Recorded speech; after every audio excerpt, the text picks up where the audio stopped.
I've been in love with the same girl since the 5th grade. And, well, we were going to get married. I was going to cancel my move because I was accepted into a scholarship program, but I wasn't going to go because I loved her. I didn't want to be away from her. My best friend, Declan, we've been friends just as long. I trust him more than my own father. So I want you guys to picture in your head the most ultimate betrayal when I go over to her apartment and I see clothing all on the floor. Oh, that's Declan's jacket. Oh, what's going on here? And then I realize the betrayal in this world is deep. And you know what I do?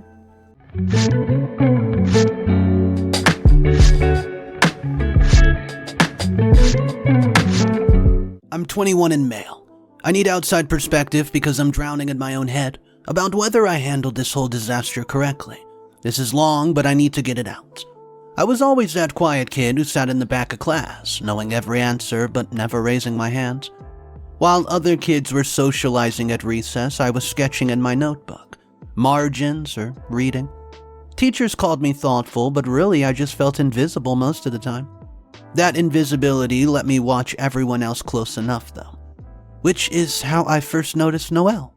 She transferred to our school in the 5th grade. This girl was perpetually messy, her hair, beat up sneakers, a laugh so loud it made teachers pinch the bridge of their nose. One day my colored pencil snapped mid-drawing and she just casually slid me half of her broken one like we've been friends forever. I mumbled thank you while avoiding eye contact, but that tiny moment burned itself into my brain. From then on, I always knew exactly where she was in any room without actually looking at her. My friend group back then was small, just me, Declan, we just call him D, Theo, and Maddox. We bonded over recess soccer and Pokemon. Yeah, D was my closest friend by far. He was everything. I was not loud, I was not confident. The kid who would jump off the highest point of the playground just to prove he could, that's not me. But that was Declan. He would talk back to teachers, but somehow charm his way out of detention every time. I both admired him and hid behind him in every social situation. The thing about Declan was he actually saw me when nobody else did. He would drag me to birthday parties I've never attended alone, force me into camping trips with his family, and include me in everything, even when I tried to fade into the background. When kids teased me for being awkward or weird, Declan would shut it down instantly with this protective older brother energy, even though we were the same age. He became the brother I never had, and I mean that in the least cliché way possible. My loyalty to him was absolute, and by middle school our circle had expanded. Ivy and Peyton started hanging around, mostly because they were friends with Noelle, who had somehow got absorbed into our group through various class projects and lunch table shenanigans. The girls would tease me gently about my perpetually messy hair or my oversized book bag. I loved that book bag, but never cruel. Noelle would link arms with them and laugh at their jokes while I watched from what I thought was a safe distance. I convinced myself being near her, though, the group was enough. Then Declan. Declan being Declan, decided I needed to grow a spine. One day in the 8th grade, he just announced that he was adding Noelle to our group chat, and I nearly threw up in my mouth from panic. He immediately spammed it with the dumbest memes to make it seem normal, and Noelle jumped right in with her own chaotic energy. Soon, she was at all of our hangouts, study sessions at Maddox's house, walks home from school, weekend plans.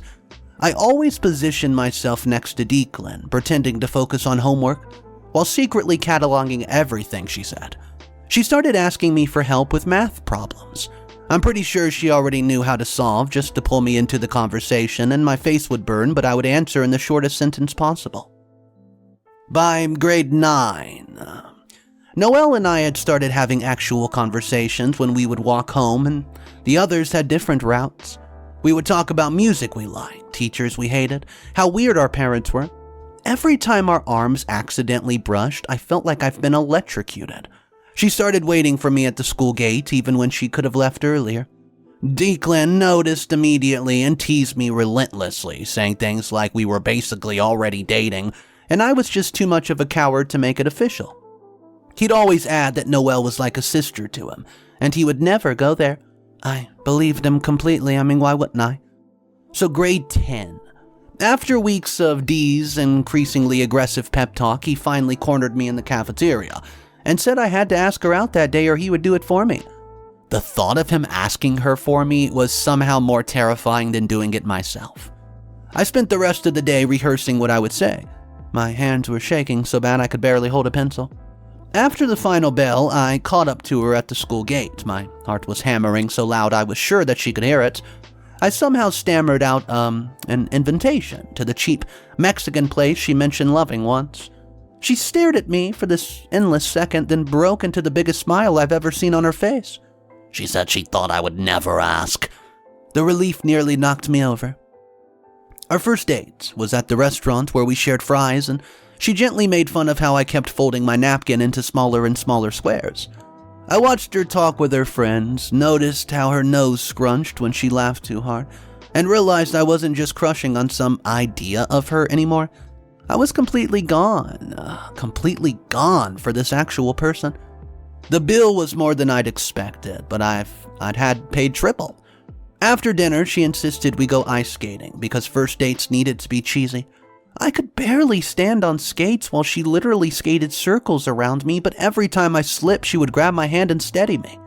Laughing, but never mean.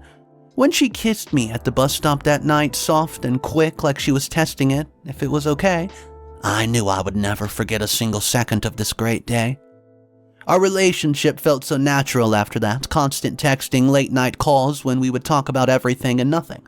Holding hands in the hallways, even through PDA, usually made me uncomfortable. She would steal my hoodies and call it girlfriend tax. The group accepted us immediately. Ivy would joke it was about time, and even Dee seemed genuinely happy, calling me lover boy, but in that supportive best friend way. I felt so lucky that I got the girl and kept my best friend. I didn't have to choose between them. She was physically affectionate in ways that initially overwhelmed me. Spontaneous hugs from behind, her face pressed into my shoulder, constant casual touches. She would send me the dumbest selfies with bizarre filters asking if I still loved her even as a potato. Or whatever. I started imagining our whole future together. College, marriage, hell, kids someday. I never said any of that out loud, but looking back, she must have felt it radiating off me. By year 3 of dating, we were completely integrated into each other's lives. Her parents knew me, invited me to family dinners, and my parents adored her, my mother specifically.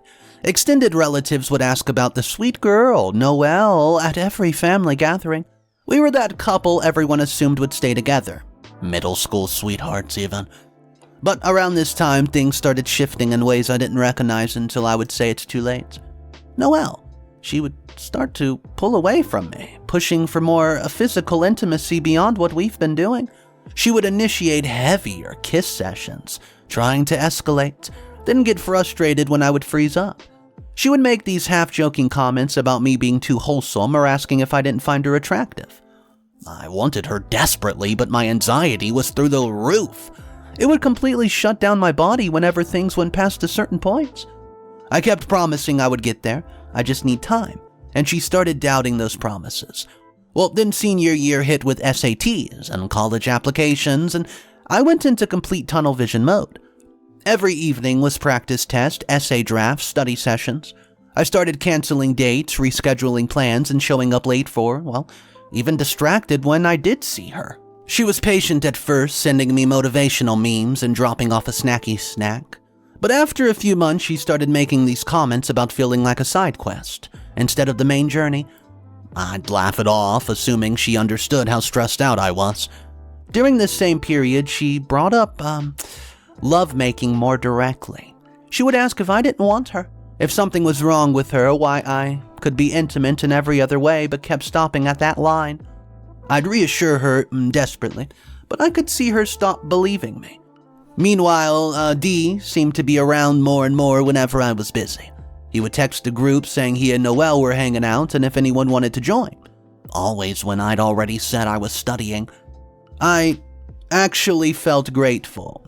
My best friend making sure my girlfriend wasn't lonely. While I got through this stressful period, I trusted them both completely. Ivy and Peyton. See, they started making little comments about how Declan and Noelle were always together lately. I would laugh and agree, saying how glad I was they were such good buddies. I didn't recognize the weird tone in their voice as a warning. Noelle started having more girls' nights, first monthly, then weekly, then sometimes twice a week. Her outfits for these evolved from jeans and sneakers to carefully done makeup, heels, tops I've never seen before. I told myself people's style changes, especially senior year. Our conversation started feeling hollow. Where we used to share every random thought, now we mostly talked logistics. Who was driving there, what time things started. She was always on her phone during our time together, texting quickly then putting it face down. She would pull away from kisses, saying she was tired. I internalized all of it as my failure to be a good boyfriend.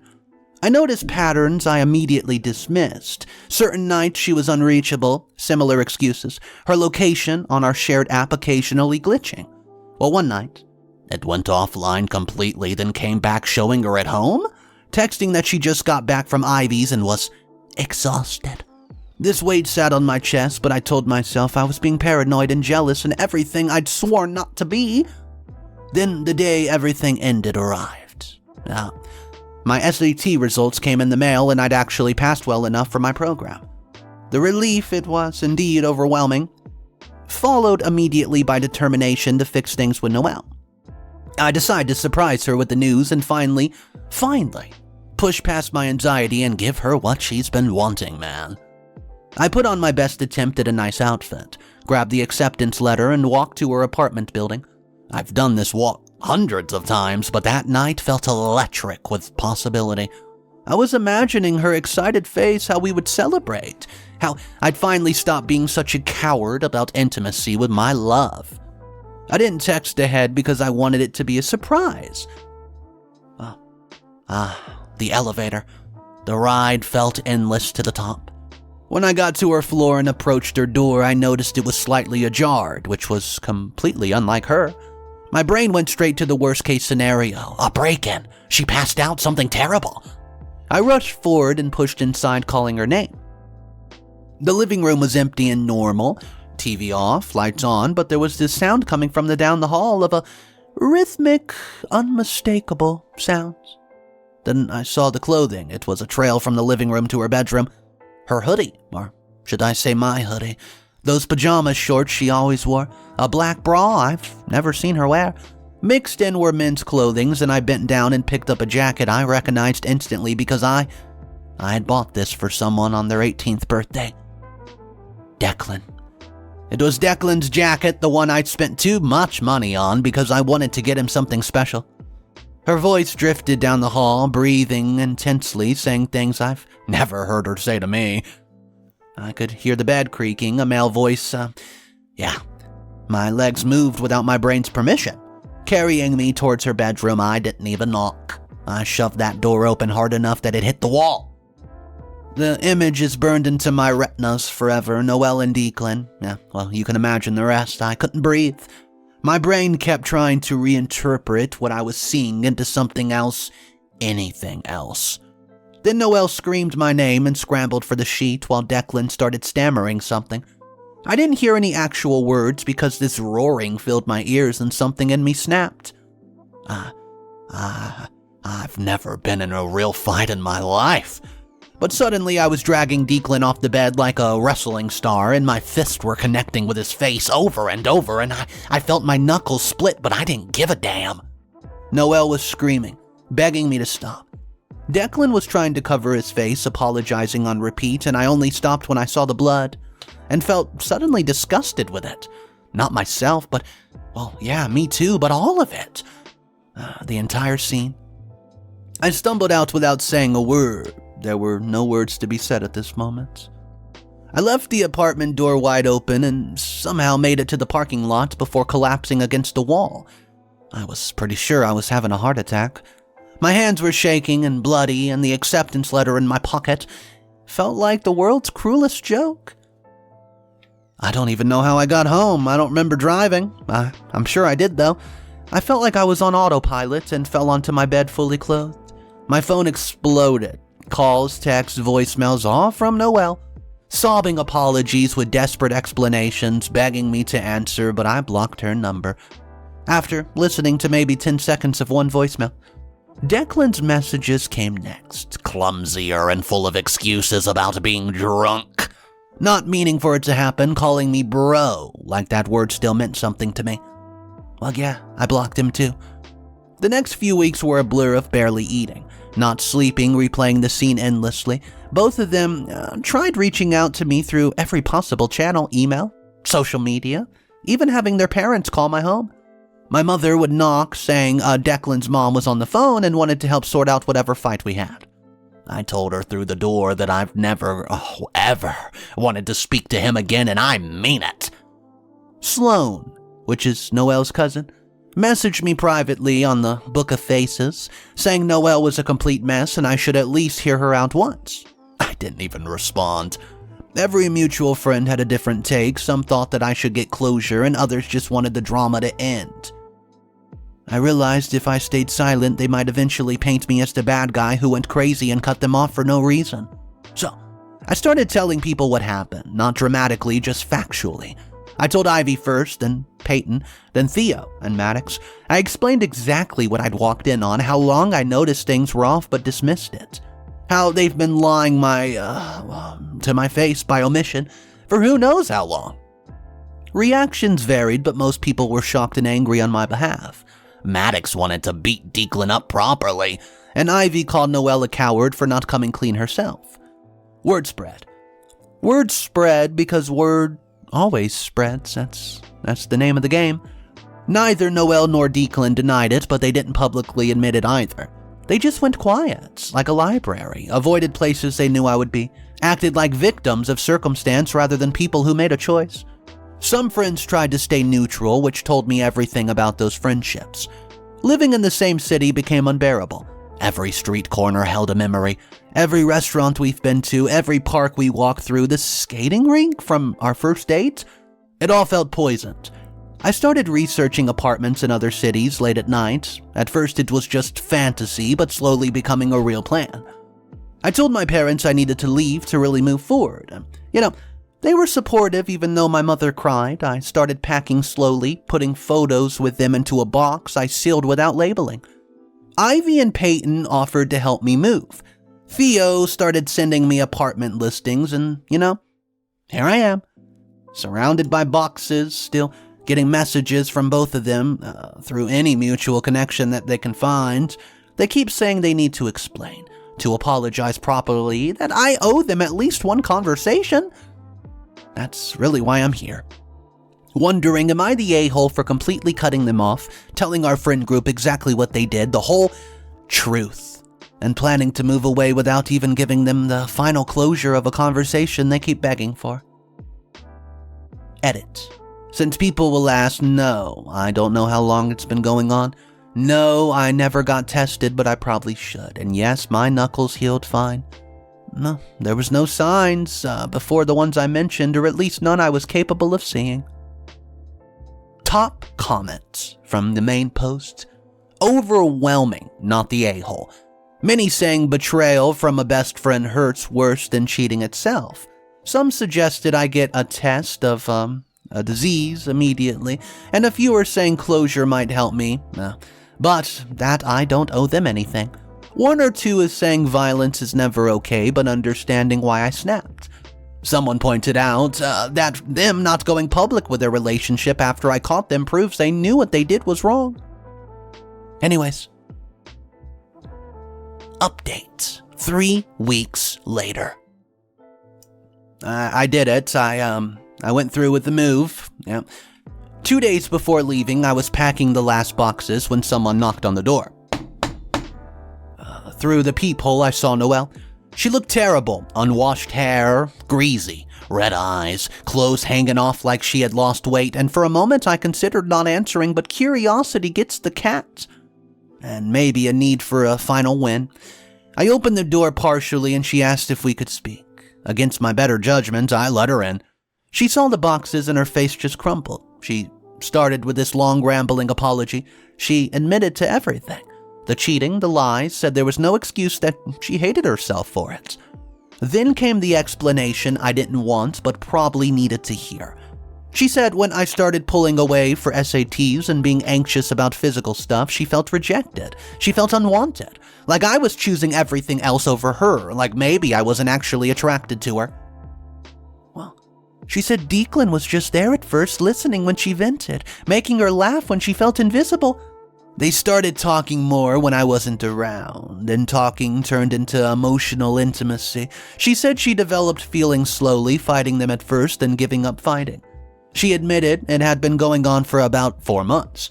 4 months of looking me in the eye, kissing me goodbye, and making future plans while messing with my best friend. She said by the time they crossed the physical line, she was already in love with him. But too much of a coward to end things with me properly. She knew it was wrong, but kept justifying one more day, one more week of just pretending. Hearing that it wasn't just physical, that she's actually in love with him, while still playing girlfriend with me, it hurt worse than anything I've ever experienced. I sat there listening to her sob and apologize and explain, and I felt absolutely nothing. Not anger, not sadness.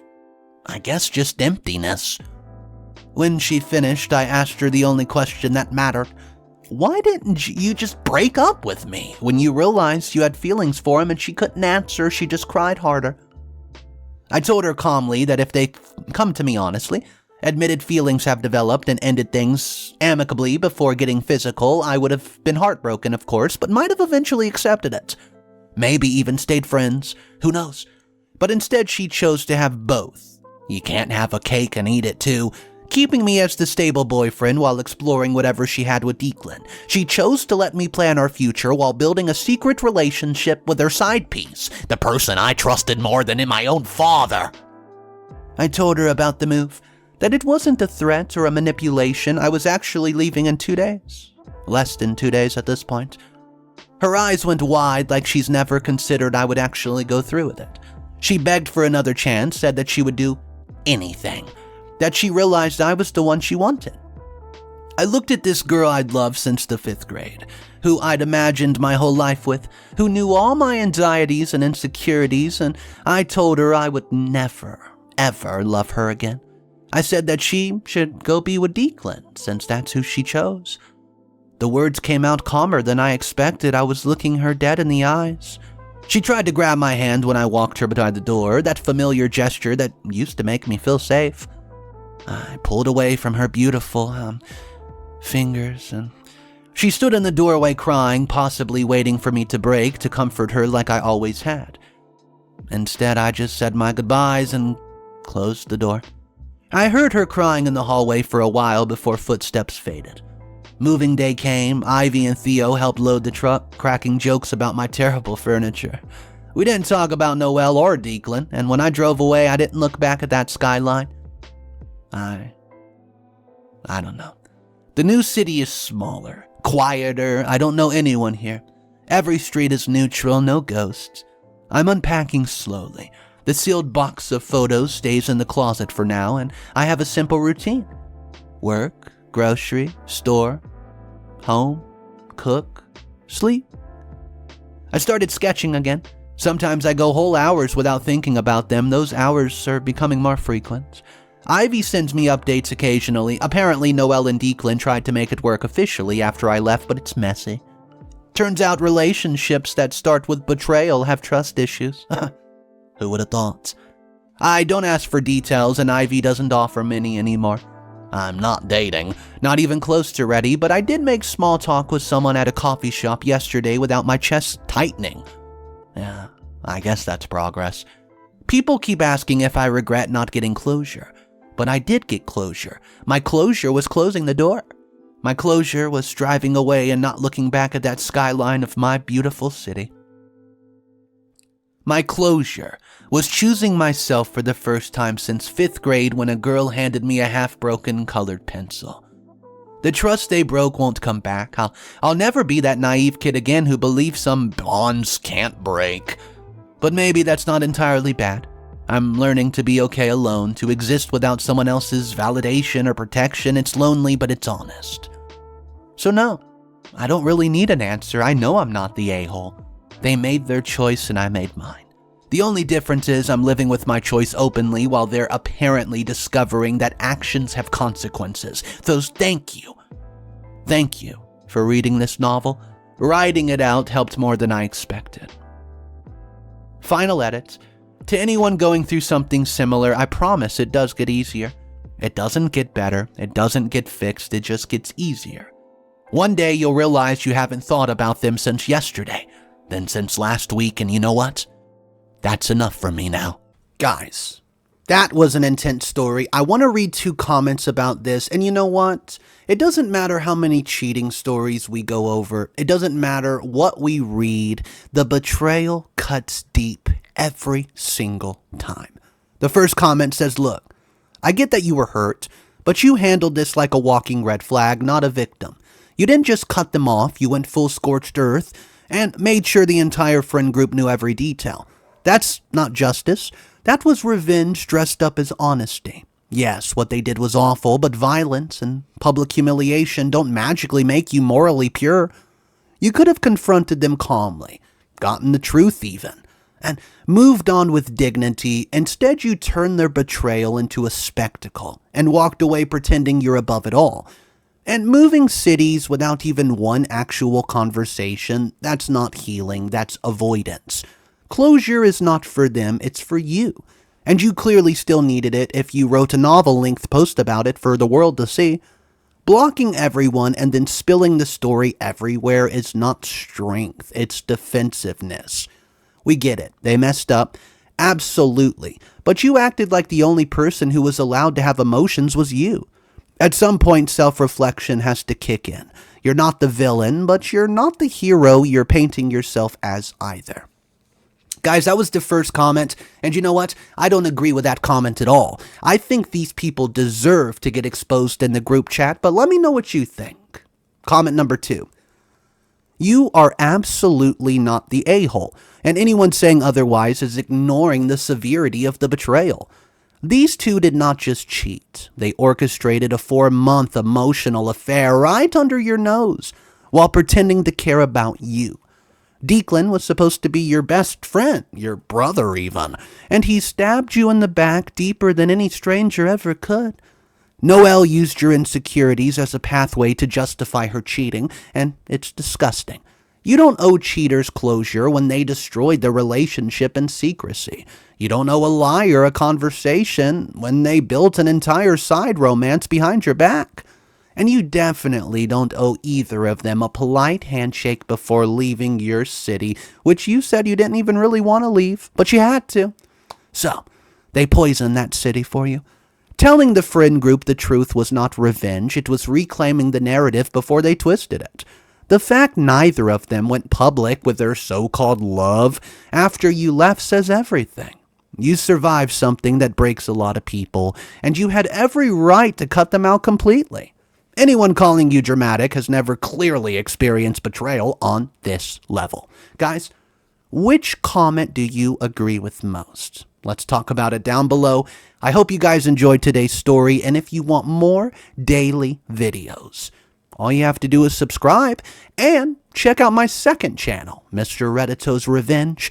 I'm posting a revenge story there every single day, and some of those stories get pretty wild.